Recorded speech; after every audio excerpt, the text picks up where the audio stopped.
Hey guys, Professor Bill, Comic Book University, Shazam, issue number 15. This is the final issue. We're not going to do any more Shazam. And it's not even like Jeff Johns and all them people. You know what I'm saying? Like, we're done. Dale Eagle, Sham, bye. It's a brand new book. So is it any good? Yeah, it was actually really good. It wasn't like a story, it was a one-shot, but I felt really good by the time this issue was finished. I'm like, damn, why don't they just make Shazam like this also? You know? Let's get talking about who made the comic book. We'll break into the story itself. This issue seems to be called Fries for some really weird reason. Jeff Loveness is the writer. Brandon Peterson is on the art and cover. Mike Attia on colors, and Rob Lay does the letters. So those two stayed. Boom, boom, boom. Yeah, we're good. So, whoa, this one seems to have forgotten a couple people who created the character of Shazam. C.C. Beck and Bill Parker. They were sort of the partners who made the book. Anyway, this was a really fun book, man. Basically, instead of fries, they should have called it like Giant Robots and Substitute Teachers, because that's pretty much what this book was involved with. There's a substitute teacher who shows up, taking over, and it's like, instead of everybody getting a sub, somehow like, everybody gets a submarine sandwich. I guess that's what they're talking about. That's really weird. Whatever. Some really strange experience that Jeff Loveness had when he was a kid, I imagine. But you basically have this substitute teacher show up, and it's like, yeah, so this is not going to be easy. I want to talk about Civil War Reconstructionism. And it's like, wow, that's a deep topic. Like, these guys are at least in high school, right?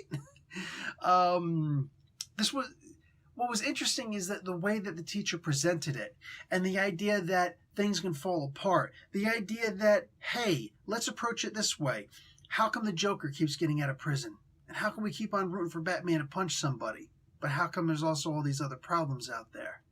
How come there's problems with our mental health situation, but we still wonder how the Joker gets out of prison all the time, out of Arkham, right? Which is an insane asylum.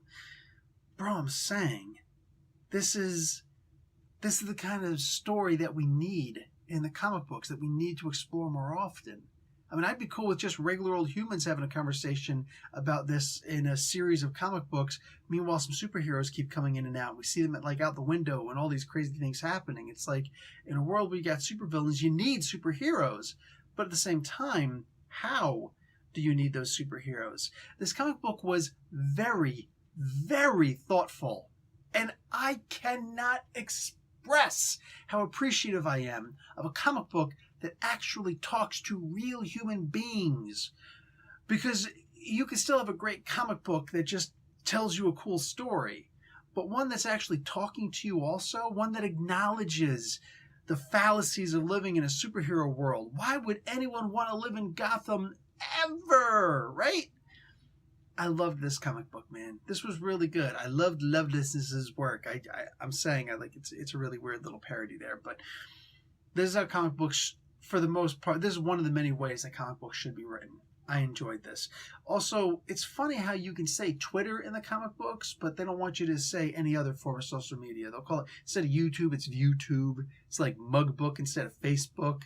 You know what I'm saying? Like, Insta letter instead of Instagram. I don't know what the hell they call it, but anyway, like they never have a problem saying Twitter, it seems, but everything else, no, can't say it. Is there like a trademark thing going? I'm not sure. Maybe they should consider fixing that, because this is probably going to get more people on Twitter. Just saying, because they actually mentioned Twitter. What the hell do I know? Anyway, this was a fun comic book, and I enjoyed it. That's what I know. Guys, make sure you go check this out. The final issue. It doesn't have anything to do with anything except good superhero stories. Bang, that's it. Professor Bill, Comic Book University. Like the video. Class dismissed.